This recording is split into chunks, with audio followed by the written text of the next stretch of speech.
وہ ہے کہ بچوں کو رسپانسبل بنا سکیں ہم، رسپانسبلٹی لینے والا بنا سکیں ہم، ذمہ دار بنا سکیں ہم، اخلاق ان کے ڈیولپ کر سکیں، انہیں فائدہ مند بنا سکیں، ان کو ویلیو بیسڈ ویلیو سسٹم دے سکیں. بس اس سے زیادہ آپ کی ذمہ داری نہیں ہے. اس کے بعد وہ آگے بڑھے گا، اپنے راستے خود بنائے گا. اتنا بولڈ اس کو بہادر بنانا، یہ والے کام ہے ہمارے کرنے کے، جس کی طرف ہم توجہ ہی نہیں کرتے. اسی لیے رسول اللہ صلی اللہ علیہ وسلم نے فرمایا ہے کہ جو باپ اپنی اولاد کو بہترین تحفہ دیتا ہے وہ تعلیم کی بات نہیں کی، تربیت کی بات کی ہے، ادب سکھاتا ہے، ویلیوز دیتا ہے. تو یہ وہ چیزیں ہیں جو ہمارے یہاں والدین کو نہیں پتہ ہوتی، لہٰذا ایک بہت بڑا گیپ ہے جو بچوں کے اندر موجود رہ جاتا ہے. آخری بات، یہ سب کام کرنے کے بعد بھی ہم دعا کرتے رہیں گے اللہ کے حضور کہ یا اللہ ہماری ٹوٹی پھوٹی جتنی ہم نے کر سکتے تھے ہم نے کر لی ہیں. آپ نے دیکھے نہیں کہ بعض انبیاء کے بچے جو ہیں وہ بھی بگڑ گئے. تو یہ بھی کرنے کے بعد یہ نہیں ہوتا کہ 100% پرفیکشن کے ساتھ اب بچہ ایک بڑا ماڈل تیار ہو جائے گا. یہ چانس ہم بڑھا دیتے ہیں، چانسز ہم بڑھا دیتے ہیں بچے کی کامیابی کی، یا اس کے رسپانسبل پرسن ہونے کے، یا ایک فائدہ مند شخص بننے کے. تو میں سمجھتا ہوں یہ میں نے زیادہ باتیں نہیں کی، 3 ہی باتیں کی ہیں اصولی طور پہ. پہلی چیز یہ کہ اچھے میاں بیوی اچھے والدین بنتے ہیں. دوسری چیز یہ کہ جو والدین ہوتے ہیں وہ تبدیل ہوتے ہیں تو بچے تبدیل ہوتے ہیں. تیسرا یہ کہ وہ مسلسل سیکھتے رہیں. اس کے اوپر غلطیاں بھی ہو جاتی ہیں، ایسا نہیں کہ سب میرے سے غلطیاں ہو جاتی ہیں، بعض بار غصہ ہو جاتے ہیں، ہم غلط طریقے سے غصہ ہو جاتے ہیں. چوتھی چیز یہ تو لیکن بدلتے رہے نا.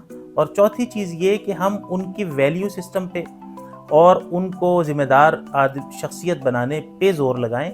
ان چیزوں پہ زور نہ لگائیں جن کے اوپر آج کل ہم لگا رہے ہوتے ہیں، وہ رستے اپنے بنا لیتے ہیں. اچھا سمر بھائی، آخری چند سوال. مجھے یہ بتائیے کہ یہ جو ایک ازواجی تعلق ہوتا ہے میاں بیوی کا، تو ہمارا جو جوائنٹ فیملی سسٹم ہے یہ اس کے اوپر کس حد تک اثر انداز ہوتا ہے؟ جی کچھ اصولی باتیں ہیں، پہلے وہ کر لیں. اصولی باتیں یہ ہیں کہ جو فطرت نے آپ کو دیا ہے، کیونکہ ہم پاکستانی سوسائٹی میں ہیں، یہاں پہ مسلمان ڈومیننٹ ہیں، تو ہم مسلم سویلائزیشن کے حوالے سے اگر اس انسپریشن کے ساتھ بات کریں تو یہ ہے جو اسلام کی اصولی ہدایت ہے وہ یہ ہے کہ اگر ایک طرف سے لڑکی گھر چھوڑ رہی ہے تو دوسری طرف سے لڑکا گھر چھوڑے گا اور نیا گھر بسے گا، اور دونوں نئے گھر کے اندر اکٹھے ہوں گے، اپنے فیشن اور مزاج کے مطابق وہ نیا گھر چلے گا. یہ ہے اصولی ہدایت. ٹھیک ہے. آپ نے ایک عجیب بات دیکھی ہوگی، آپ ماشاءاللہ پڑھتے لکھتے رہتے ہیں، تو کہ آپ مدینے کی ہسٹری کا مطالعہ کیجئے، اسلام کی جو اوائل کے یعنی جو شروع کے ادوار ہیں ان کا مطالعہ کیجئے. آپ کو مختلف طرح کی چیزیں ملیں گی، جھگڑے بھی ملیں گے، لڑائیاں بھی ملیں گی، انسان ہے نا، سب کچھ ملے گا. لیکن آپ کو یہ ساس بہو نند یہ والے جھگڑے نہیں ملیں گے. مجھے تو نہیں ملے آج تک. صحیح. کیوں نہیں ملے؟ یہ کوئی معمولی کیس سٹڈی ہے جناب پوری. یہ بر صغیر کے اندر ایسی تیسی پھیری ہوئی ہے ہم نے، انڈیا پاکستان بنگلہ دیش کے اندر ہم ان سے نکلتے ہیں. یہ پوری دنیا کے مسئلے نہیں ہیں، یہ ہمارے مسئلے ہیں یہاں کے. وہاں پہ نیا گھر بستا تھا اور وہ انٹرفیئر نہیں کرتے تھے نئے گھر کے اندر. ماں باپ ہو کوئی ہو، کسی کو یہ اختیار نہیں ہے کہ نئے جوڑے کی ذاتی زندگی کے اندر انٹرفیئر کریں. یہ ہوگی اصولی بات. اب دوسرا یہ ہے کہ اتنی ابھی گنجائش نہیں ہے مثال کے طور پہ کہ علیحدہ گھر بنا سکے. ہمارے یہاں پہ ہم نے گھر بھی تو بڑے بڑے بنانے ہوتے ہیں نا. تو اب وہ ساتھ رہ رہے ہیں تو اس میں کم از کم پورشن الگ ہو جس کے اندر انٹریکشن ہر وقت کا نہ ہو آپس میں. تو پورشن کم از کم علیحدہ ہونا چاہیے. تیسری چیز یہ ہے کہ جی یہ بھی نہیں ہو سکا گھر لیکن بڑا تھا، ایک کمرہ اس کو دے دیا، ایک کمرہ اس کو دے دیا، ایک کمرہ اس کو دے دیا. یہ غیر پسندیدہ ہے. اس کے اندر بہت ساری پرائیویسی کے ایشوز آ جاتے ہیں، بہت سارے مسائل آ جاتے ہیں. لیکن بالفرض ہم کہتے ہیں کہ عارضی طور کے اوپر ہم نے اس کو بھی مجبوراً برداشت کر لیا، لیکن یہ عارضی طور کے اوپر ہونا چاہیے، جلد از جلد الگ. اور وہاں پر بھی ایک تو اس کمرے کے اندر وہ راجدھانی ہو اس عورت کی. صحیح. دوسرا یہ ہے کہ کوئی اجتماعی اصول کسی گھر کے انہوں نے بنا لیے ہیں. مثال کے طور پہ وہ کہتے ہیں کہ رات کا کھانا ہم ساری فیملی اکٹھی بیٹھ کے کھائیں گے. گڈ، کھانا چاہیے. یا 2-4 بہویں ہیں تو اگر کسی کے مہمان آتے ہیں تو دوسری والی سرو کرے گی، یہ ان کے پاس بیٹھے گی. گڈ، اچھا اصول ہے. لیکن چلنے اٹھنے بیٹھنے جانے آنے کے اوپر جو ان کی پرسنل چیزیں ہیں وہاں پہ کسی کو اختیار یعنی انٹرفیئرنس کا اختیار نہیں ہے. اور ہو رہا ہے یہ عارضی انتظام چاہیے، کیونکہ بہرحال بھائی ایک 5 مرلے کے گھر میں، ایک کنال کے گھر میں، ایک 2 کنال کے گھر میں آخر کتنی فیملی سروائیو کر سکتی ہیں؟ آخر کار تو علیحدہ ہونا ہے نا. تو پھر بہتر یہ ہے کہ اس ٹائم پہ علیحدہ ہو جائیں، بجائے اس کے کہ پوری زندگی ایک دوسرے کا منہ دیکھنے سے جائیں. ہمارے یہاں یہی ہوتا ہے. وہ اماں ابا لگے ہوتے ہیں جی ہم نے علیحدہ نہیں کرنا، ہم زندہ ہیں تو علیحدہ نہیں ہوں گے بچے. وہ بھائی اور وہ کیا کر رہے ہوتے ہیں، ہم اپنے بھائی جان ہیں ہم ایک دوسرے کی. جب وہ ایک دوسرے کے گریبان پکڑتے ہیں تو لیرو لیر ہوتے ہیں. اس کے بعد پوری زندگی ایک دوسرے کو گالیاں دیتے ہیں، پوری زندگی ایک دوسرے کو دیکھنے سے منہ جاتے ہیں. اس سے بہتر نہیں ہے کہ علیحدہ علیحدہ اور پوری زندگی محبت سے ایک دوسرے کے ساتھ ملیں. اچھا، ایک اور ہمارے یہاں پہ بہت بڑا مسئلہ ہے ساس بہو کا جھگڑے. تو ساس تو مطلب اب سمجھنے سے رہی، تو جو نئی شادی شدہ ہماری بچی ہیں ان کو آپ کیا مشورہ دینا جی پہلی چیز یہ ہے کہ ساس کو بھی سمجھنا چاہیے وہ شادی کر رہی ہے، اور اسے سمجھنا چاہیے کہ اب اس کا بیٹا کی زندگی میں ایک نئی عورت داخل ہو رہی ہے جو بہرحال اس کے سب سے قریب ہوگی. ماں باپ کا رشتہ سب سے مقدس ہوتا ہے، لیکن سب سے بڑا رشتہ میاں اور بیوی کا ہوتا ہے جسے خدا نے خود بنایا ہے. صحیح. اچھا اب دنیا کا پہلا رشتہ میاں ہاں بیوی جی کا. سارے رشتے اسی سے بنے ہیں. صحیح. تو وہ جو اپنی زندگی گزار چکی ہیں یا گزار رہے ہیں، جیسے سینئر ہو گئے ہیں، تو اب ان کو بڑا ظرف بھی تو حاصل کرنا چاہیے نا. دھوپ میں بال سفید کرنے تو یہ بڑا ہونا کیا بڑا ہونا ہوا. ان کو ظرف بھی تو وسیع کرنا چاہیے، بڑا کرنا چاہیے. وہ نہیں آ رہی ہے، وہ 20 سال کی 25 سال کی لڑکی ہے، وہ آپ کی 55-60 سال کا مقابلہ نہیں کر سکتی. اسے ہو سکتا ہے کھانا پینا بنانا ہے، اسے ہو سکتا ہے مرچیں بھی زیادہ ڈل جائیں، اسے ہو سکتا ہے گھی بھی نیچے گر جائے، اس سے ہزار نقصان ہو سکتے ہیں. تو آپ اپنے آپ کو اس جگہ کے اوپر رکھ کے سوچیں نا ذرا کہ جب آپ آئی تھی تو آپ کتنی ایک اچھا ہو سکتا ہے کہ آپ کو کھانا پینا بنانا آتا ہو، تو بھی اپنے آپ کمپیئر نہیں کریں، مقابلے پہ نہ لائیں. بیٹی کے طور پہ لائیں، اختلافات بھی ہو جاتے ہیں، اگنور بھی کریں، درگزر بھی کریں، سارا کچھ ہوتا ہے. تو پہلی چیز تو یہ ہے کہ کنٹینیوس لرننگ کے اندر رہیں، بڑے ہوں یا چھوٹے ہوں. دوسری چیز کہ جو بہو آ رہی ہے وہ بھی ظاہر ہے کہ اس ترتیب کے ساتھ، اس تیاری کے ساتھ آئے. لیکن یہ ساری باتیں تو ہے نا، تیاری کریں گے تو آئیں گے نا. یہاں پہ ہم تیاری نہیں کرتے. پہلے وہ چندہ اور چاند ہوتے ہیں، چاندنی ہوتی ہے، اور جیسے ہی شادی ہو جاتی ہے ویسے ہی رشتہ ہو جاتا ہے، ویسے یوں کر کے ٹیڑھی آنکھوں سے ہم دیکھنا شروع کر دیتے ہیں ایک دوسرے کو، تو وہ کھینچاؤ شروع ہو جاتا ہے. اچھا، اب ہر آدمی تو مطلب اس طرح کی ٹریننگ نہیں لے سکتا. جو نہیں لے سکتے ان کو کیا کرنا چاہیے؟ انہیں لینی چاہیے. کوئی راستہ نہیں ہے اس کے علاوہ سوائے شعور حاصل کرنے کے. آپ زندگی کے سب سے اہم فیصلے میں جا رہے ہیں اور بغیر تیاری کے جا رہے ہیں، کیا بے وقوفانہ پن ہے. اچھا سمر بھائی، آخر میں آپ سے کچھ سننا چاہوں گا. بھابھی کے لیے آپ ان کو کچھ ڈیڈیکیٹ کیجئے. ہاں، وہ مہدی حسن خان صاحب نے کہا، تو وہ میں نے ایک دفعہ رات 2 بجے تحریم کے لیے پڑھی، تو وہ کافی وہ بھی وائرل ہوئی. حالانکہ نہ ساز تھا اس میں نہ کچھ تھا. تو وہی ابھی آپ نے کیونکہ ایک دم کہا ہے تو پتہ نہیں صحیح نکلتی ہے آواز یا نہیں. صحیح.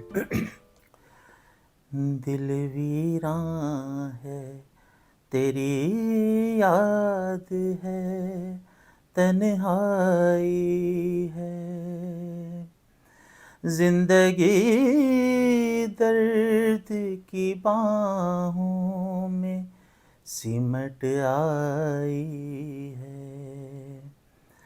دل ویراں ہے تیری یاد ہے،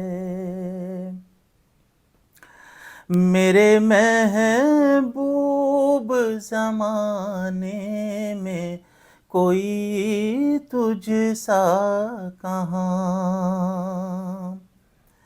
میرے محبوب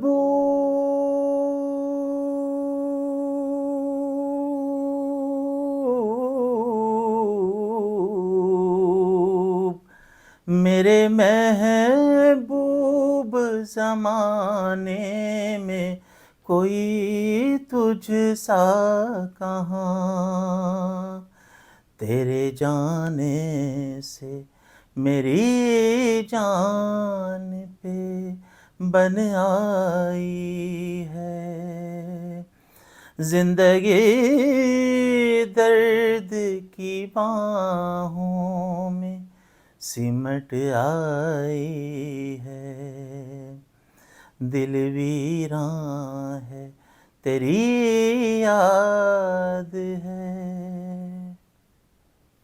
واہ کیا بات، میرے رونگٹے کھڑے ہو گئے۔ سمر بھائی مزہ آ گیا، لطف آ گیا۔ اگر گلا ساتھ دے رہا ہے تو کچھ اور ہو جائے، یہ تو بھابھی کے لیے تھا، کچھ ہمارے لیے بھی ہو جائے۔ سمر بھائی مہدی حسن خان صاحب کو بہت خوب آپ نے گایا، تو اب آپ کی مرضی ہے اگر آپ کچھ سنانا چاہیں۔ ہاں مہدی حسن خان صاحب ہو گئے ہیں تو رفیع صاحب بھی ہو جائیں، جی ضرور۔ بس وہ ایک ہی مجھے یاد نہیں رہتے۔ جی جی درد دل درد جگر دل میں جگایا آپ نے، درد دل درد جگر دل میں جگایا آپ نے۔ پہلے تو میں شاعر تھا، پہلے تو میں شاعر تھا، عاشق بنایا آپ نے، درد دل درد جگر کس نے لگایا آپ نے۔ کیا بات ہے، آپ جیسا محبت کرنے والا شوہر ہر بیوی کو اللہ پاک دے۔ یہ تھے جناب سید سمر احمد، جنہوں نے ابھی رفیع صاحب کا گانا سنایا فلم قرض سے۔ اس گانے کو لکھا تھا آنند بخشی نے اور میوزک ڈائریکٹر تھے لکشمی کانت پیارے لال۔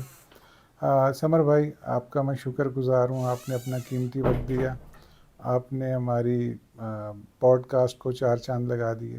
دوستو اگلی کسی ویڈیو میں کسی اور شخصیت کے ساتھ حاضر ہوتے ہیں۔ میں ہوں آپ کا ڈیجیٹل دوست شکیل احمد چوہان۔